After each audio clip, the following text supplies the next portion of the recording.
cowok itu katanya mending dipendam aja gitu loh. Jadi nggak usah cerita-cerita tentang keresahan, hal-hal sedih gitu. Dan menurut aku itu bagi sebagian orang ya malah jadi problem dan malah bikin mereka jadi makin buruk ya dok ya. Bener banget Bilal.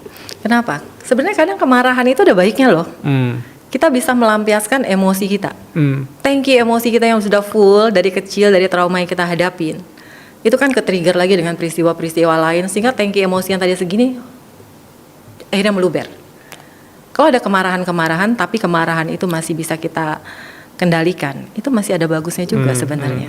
Salah satu terapi juga, apalagi kita teriak-teriak mengungkapkan semua kekesalan kita, emosi kita, itu adalah salah satu terapi kan.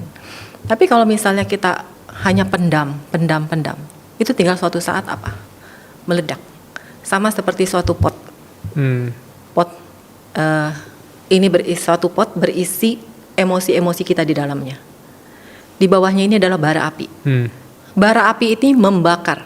Bara api ini diibaratkan sumber-sumber trauma. Pertama, kedua, ketiga, makin banyak baranya kan. Di sini emosi kita dibakar terus. Semakin seperti apa emosinya? Semakin mendidih. Tekanannya semakin tinggi. Apalagi kita tutup. Nggak bisa kita ungkapkan, nggak bisa kita cari solusinya, hanya kita pendam sendiri. Kebayang nggak? Jadi apa ini di dalam sini?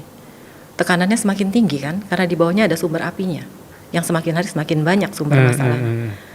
Dan ini suatu saat bisa meledak. Kalau sudah meledak itu bahaya banget. Efeknya kemana-mana. Nggak hanya ke mental kita, tapi ke fisik kita. Kenapa jadi orang yang sedikit aja ke trigger kok nggak sesuai sih dengan penyebabnya, langsung marahnya, meledaknya luar biasa. Seperti itu. Atau ke fisik kita, karena kenapa? Emosi-emosi negatif yang kita pendam itu menimbulkan hormon kortisol semakin tinggi.